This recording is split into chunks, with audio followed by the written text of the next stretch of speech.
Olha, gente, o tema agora é muito bacana. Eu vou receber aqui na Casa do Tribuna a Cláudia Ferreira, que é escritora e advogada. Ela lançou um livro, olha que tema interessante: casamento, crise, resgate e reencontro. 4 itens que eu tenho certeza que quem é casado deve ter passado alguma vez na vida. Tudo bem? Boa noite. Boa Seja noite. muito bem-vinda, viu? Obrigada. Eu acho que esse tema aqui é um tema muito interessante, principalmente para quem tem uma família, quem tem um casamento já um tanto quanto longo, não é? Deixa eu ver aqui, ó. Casamento, crise, resgate e reencontro. Seja bem-vindo ao nosso programa. Boa noite. Boa noite, muito obrigada. Olha, como é que surgiu a ideia desse tema tão instigante, hein? Fábio, eu percebi, eu sou advogada e atendo alguns casais. Não sou uma advogada de família, mas atendo alguns casais, alguns casos, e percebi a dificuldade que a pessoa tem em aferir se eu estou vivendo uma crise recuperável ou se meu casamento acabou. E eu resolvi reunir várias histórias reais, tá? De amigos, de clientes, histórias que eu acompanhei, muitas delas desde o início do namoro até o desfecho, e resolvi colocar essas histórias em um livro para que a pessoa que está sofrendo uma crise, que está passando por um momento difícil no casamento, possa discernir ou achar um caminho a seguir. Por quê? Um desfecho de muita briga, de muita discórdia, só leva à ruína, principalmente quando tem filhos. Entendi. E filhos pequenos, que percebem tudo, que sentem tudo e não podem reagir. Então, se a relação acabou, o que eu posso fazer para minimizar os efeitos nocivos do meu ódio, do meu ciúme? Como que eu posso conduzir isso da melhor maneira? E é muito difícil. É uma linha muito tênue entre a loucura, entre a sensatez, entre a razão, entre a emoção, porque quando o casamento chega a esse ponto, você mexe com as frustrações do outro. Então é difícil. Eu estava percebendo, você estava falando aqui, eu estava notando uma coisa que a gente sempre vê, né, nos casais, de uma maneira geral. Acho que você deve ter sentido isso lá, principalmente no seu escritório, de uma maneira muito forte. O desgaste, muitas das vezes, do relacionamento. Qual que é o caso, assim, já que você falou que são casos da vida real, qual que mais inusitado, assim, o mais interessante que você abordou e que você trata dele aqui no livro? Sim. O casamento, Fábio, é como um corpo, tá? Um corpo que adoece, um corpo que está sujeito a doenças. Tá? E eu tenho que, quando eu estou em crise, eu tenho que dar um remédio. Eu estou doente, meu corpo está doente, certo? Então eu tenho que ter clareza para combater essa doença. O caso que mais me chama atenção no livro é o caso de uma pessoa que começou a se relacionar com um dependente químico. Tá? E uma pessoa totalmente diferente. Aquela pessoa não batia, não combinava com ela, nem nos valores, nem nada, desde o início da relação. A relação nasceu doente. E ela segurou esse casamento por 23 anos. Meu Deus do céu. Segurou firme esse casamento e só separou porque ele pediu a separação. Então, foi um caso que eu acompanhei, que você fala assim, não, agora não tem condições, agora vai. A mulher era evangélica, tá? Tinha todos os seus valores, seus princípios, como nós sabemos da religião, ia na igreja, tudo direitinho. E ele era um dependente químico que se passava por um empresário. E quando ela descobriu isso, não demorou muito, ela percebia, ela insistiu na relação. Porque ela acreditava que ela ia modificar aquela pessoa. Só que a gente não modifica ninguém. Eu me modifico, se eu quiser. Mas modificar o outro é muito difícil. Modificar o outro você não vai. E ela acreditou nisso. E foram anos e anos de desgaste. Anos e anos dela persistindo, dela respirando. E eu acompanhei essa relação e falei, não, agora vai acabar. Então, isso me comoveu muito. Ver a persistência dela, a busca por aquela relação, como que aquela relação era importante. Teve 2 filhos, separou, ficou 2 anos separado, voltou. Isso é outro fato que não é muito comum. Quando o casal separa e volta, são exceções. Mesmo assim, quando acontece, é muito difícil dar certo. Porque quando separa, viu que aquela chegou ao fim, separou. Porque é difícil, né, Fábio, separar, tomar essa decisão, principalmente quando você tem filho. É uma decisão muito séria, né? Muito forte, séria, né? muito forte. Eu falo que é a morte em vida. Pois é. Porque todo aquele castelo que você construiu, né? Normalmente a gente conhece o marido, a esposa, novos ainda, né? Na fase da adolescência para a fase adulta, e casa e está muito imaturo, e você sonha com aquele castelo e constrói aquilo ali com todas as suas forças, com toda a sua ideologia, tudo que te inspira. E aí você dissolver aquilo ali é muito difícil. Você sabe que a gente conversa toda semana aqui com a Pamela a respeito de relacionamentos. E se tem uma coisa que eu aprendi é que o ser humano tem a capacidade de escolher os caminhos mais difíceis. Porque, na verdade, uma separação de um casamento, principalmente com filhos, é uma situação muito delicada. É mais difícil você viver separado com filhos do que você viver junto, não é verdade? É. Por causa das referências, os filhos ficam completamente perdidos, né? Quer dizer, então, assim, a decisão de se separar deve ser a última a se pensar, né? Nós temos uma pergunta aqui de telespectador, eu já vou entrar nas perguntas dos telespectadores, 11 95033 6870. Aqui você entrevista os nossos convidados através de mim, tá bom? Ó, a Silene de Uberaba, Minas Gerais, está escrevendo, um beijo ao povo mineiro. Ela está perguntando assim, olha, o que causa mais desgaste no casamento? Ela diz que tem 37 anos e é muito bem casada. O que causa mais desgaste, hein? As incompatibilidades. Incompatibilidades? Um exemplo de incompatibilidade. Você ama a praia e casa com uma mulher que ama a neve, que odeia a praia. Gosta de ficar no ar-condicionado, né? Você ama o carnaval, ele é super importante para você uma vez por ano. Sua mulher ama ficar no campo, no carnaval. Tá?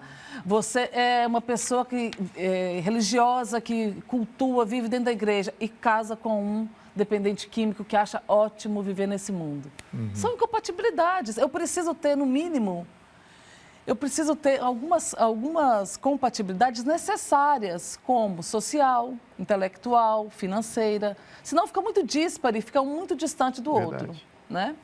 Agora, por que os casais brigam tanto, hein? Você fala aqui sobre crise. A crise vem antes da briga ou a briga vem antes da crise? A crise vem antes da briga. Vem antes? A crise vem antes. E aí, por que os casais brigam tanto? Porque não tem mais tolerância. Não tem mais tolerância. Não tem mais tolerância, aí briga. Aí tem uma terceira fase, que você não tem mais paciência para brigar, então você silencia. Ah, tá. E se acomoda. Essa indiferença é a pior. Agora, existe como reatar um relacionamento em crise ou com essas brigas constantes? Existe. Eu tive 2 casos no escritório que eu encaminhei para terapia e eles reataram. Eles se recuperaram, mas o que aconteceu?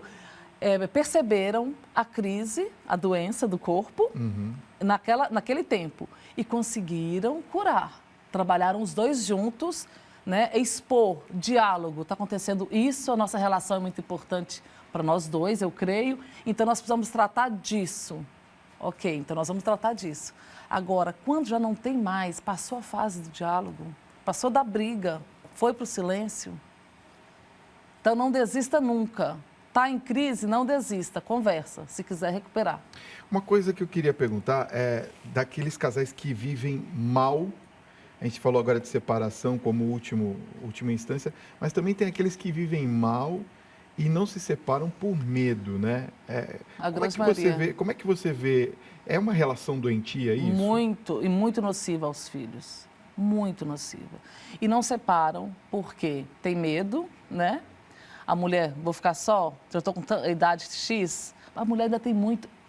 A mulher fala do seu poder, né? Da sua força. Mas o que mais se vê na prática, o que mais se vê aqui fora, né?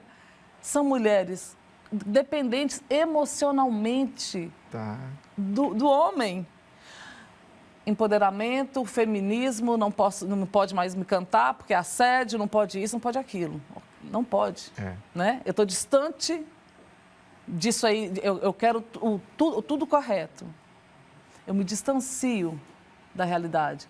Hoje a mulher é emocionalmente dependente do homem. Por quê? Porque chega uma certa idade, todo mundo te cobra casamento, a sociedade te cobra, vai tá? ficar pra te titia, cobra né? filho, te cobra o filho. Pior ainda, Fábio, no interior, que eu sou do interior e rodo muito interior no meu trabalho. Tá.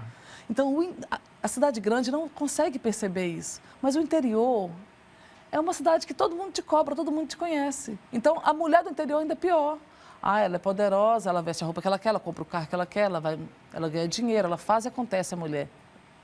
Sim. Mas é dependente emocionalmente. Então, por isso tem medo de separar.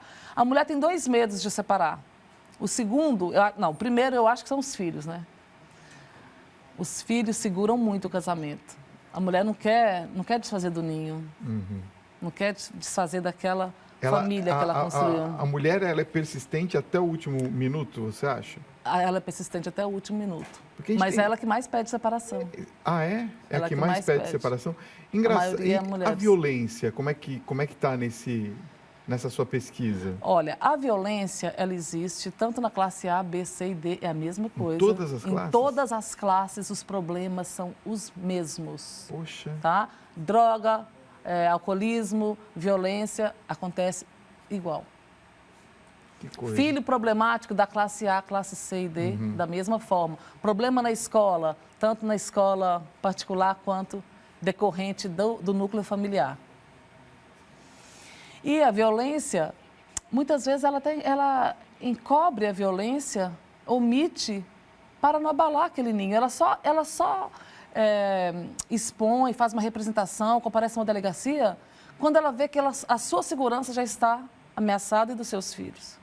Ela perdoa. Quando ela chega a falar, que ela já apanhou muito, e muitas vezes, em nome da instituição, do castelo que ela construiu, em nome da instituição chamada família. Entendi. Ó, tem uma pergunta aqui da Ana de Rondônia. Ela fala assim: boa noite, Fábio, boa noite, Cláudia. Eu estou saindo amanhã de casa. Ainda não separamos, está sendo muito difícil. Olha lá o que a gente estava falando agora, né? Foi muito difícil tomar essa decisão, pois eu sinto que existe amor entre ambos. Se existe, E aí? vamos recuperar. É possível recuperar antes que ela saia? Não, ela pode até sair, fazer uma terapia, conversar, ajustar, renunciar. A vida 2 é feita de renúncias, de concessões, de negociações. Verdade. Ô, Cláudia, você vê que hoje, por exemplo, a gente vê muito isso no meio artístico, né? As pessoas casam, E descasam. um mês já está separado. Tá tudo bem, né? Tá tudo bem, Todo mundo né? é amigo. É uma coisa impressionante isso. Por que esses exemplos que a gente está vendo, falta um pouco de comprometimento, na sua opinião? Falta um pouco de amadurecimento e seriedade. Porque a gente está vivendo numa época, você que citou agora há pouco uma coisa que realmente me preocupa.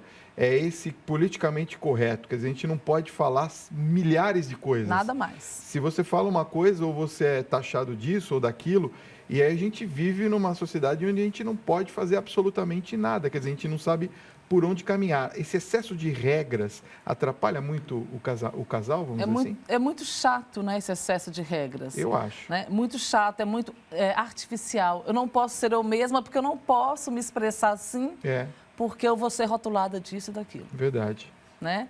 Então, isso é muito chato. Mas sobre essa casa, descasa, é uma falta de maturidade. Até para casar e conduzir a relação, você tem que ter uma certa maturidade, saber um pouco de si. Quando eu falo resgate nesse livro, eu conto a história de quantas pessoas se resgataram através da separação. Não que elas voltaram, resgataram o casamento, resgataram a si mesmas, modificaram, se conheceram. Um reencontro consigo mesmo? Consigo mesmo. Lindo isso. É muito bom, porque, nossa, eu fiz tudo. Eu que fiz isso? Nossa, eu me comportei assim, porque é fácil apontar o seu defeito. E se olhar, é fácil, né? É isso, É fácil amar minhas qualidades, né? Eu quero ver amar meus defeitos. É fácil falar, eu te amo no cinema, comendo uma pipoquinha, eu te amo, agora vai morar lá dentro. É ali. Observe, tem casais que namoram 10 anos, casam e separam. Porque não se conhecem. O conhecimento só vem lá dentro. São nos piores momentos. E você superando aqueles piores momentos, você vai colocando um tijolo, é aquele tijolo. Isso. E aí, aquela briga, aquela discussão, você assim faz isso, tá. Aquilo ali é um tijolo que você vai construindo, edificando a relação. Ó, eu quero indicar para você Casamento, Crise, Resgate, Reencontro, onde a gente encontra nas principais livrarias. Todas as livrarias, Saraiva, todas, e pelos sites também, todos os sites. Os contatos da Cláudia é o Instagram, @escritora Cláudia Ferreira, @escritora Cláudia Ferreira. E o Facebook, Cláudia Ferreira, você encontra a nossa escritora e, com certeza, o livro também, né? Sim. Cláudia, muito obrigado pela sua presença. Que papo gostoso, hein? Acho que a gente ajudou muitas pessoas nessa noite com esse papo. E tomara que o seu livro ajude mais casais a se reencontrarem. Obrigada, muito bom. Obrigado Fábio. por ter vindo, viu? Deixa eu te dar um beijo. Obrigado por ter vindo, tá? Gente, olha, preciso dar... pode ficar aqui com a gente. Vamos ouvir uma música boa aqui.